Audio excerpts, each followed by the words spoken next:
नमस्कार, मैं हूं आपके साथ पलक शर्मा। आइए नजर डालते हैं फटाफट खबरों की ओर। शराब नीति के कथित घोटाले में दिल्ली के मुख्यमंत्री अरविंद केजरीवाल को फिलहाल कोई राहत नहीं है। मंगलवार को दिल्ली हाई कोर्ट ने अरविंद केजरीवाल की उच्च याचिका को खारिज कर दिया है, जिसमें उनकी गिरफ्तारी को चुनौती दी गई थी। अब केजरीवाल ने सुप्रीम कोर्ट का रुख किया है। हालांकि शीर्ष कोर्ट ने मामले में तत्काल सुनवाई से इंकार कर दिया। आलिया भट्ट अपनी अदाकारी के दम पर कई सालों से सिनेमा जगत में बेमिसाल काम कर रही है। अभिनेत्री की खूबसूरती, उनका अनोखा अंदाज और उनकी लाजवाब अदाकारी उन्हें सभी अभिनेत्रियों के बीच में सबसे अलग बनाती है। अब हाल ही में आलिया ने संजय लीला भंसाली की सीरीज हीरा मंडी के ट्रेलर की खूब प्रशंसा की और इसे उम्दा बताया है। केंद्रीय रक्षा मंत्री राजनाथ सिंह जहांगीराबाद स्थित अनाज मंडी में भाजपा प्रत्याशी डॉक्टर भोला सिंह के समर्थन में आयोजित जनसभा को संबोधित करने के लिए पहुंचे। इस दौरान उन्होंने सपा और कांग्रेस पर जमकर हमला बोला। राजनाथ सिंह ने कहा कि भाजपा जो कहती है वह करती है।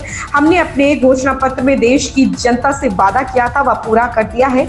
यह प्रधानमंत्री मोदी के नेतृत्व में संभव हो सका है। राजस्थान में लोकसभा चुनाव से पहले भाजपा में कांग्रेस नेताओं के शामिल होने का सिलसिला लगातार जारी है। एक के बाद एक बड़े नेता कांग्रेस का हाथ छोड़ भाजपा की कमल को थाम रहे।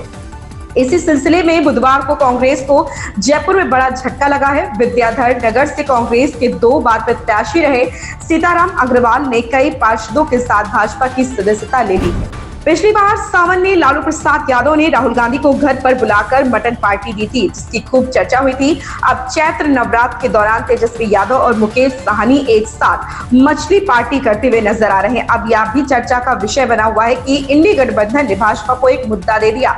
अब इस बात की भी चर्चा जोरों पर है। तेजस्वी यादव ने अपने सोशल मीडिया पर एक वीडियो पोस्ट किया, जिसमें हेलीकॉप्टर के अंदर वीआईपी प्रमुख मुकेश साहनी एक साथ लंच कर रहे हैं।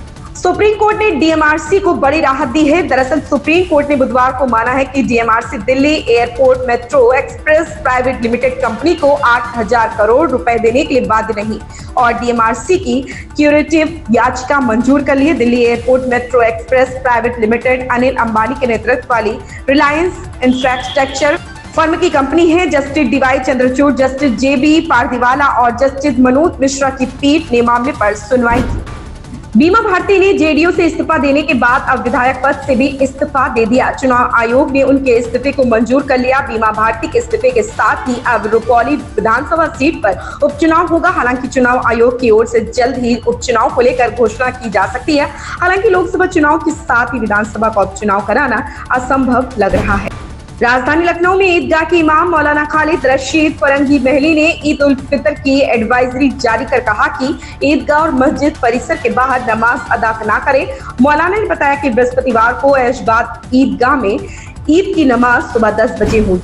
यूपी के सीएम योगी आदित्यनाथ बुधवार को जम्मू कश्मीर के जिला कठुआ पहुंचे। शहर कठुआ के जिला खेल मैदान में उन्होंने जनसभा को संबोधित किया। सीएम योगी ने उधमपुर सीट से भाजपा उम्मीदवार डॉक्टर जितेंद्र सिंह के पक्ष में चुनाव प्रचार किया। डॉक्टर जितेंद्र सिंह पर तीसरी बार भाजपा ने विश्वास जताया।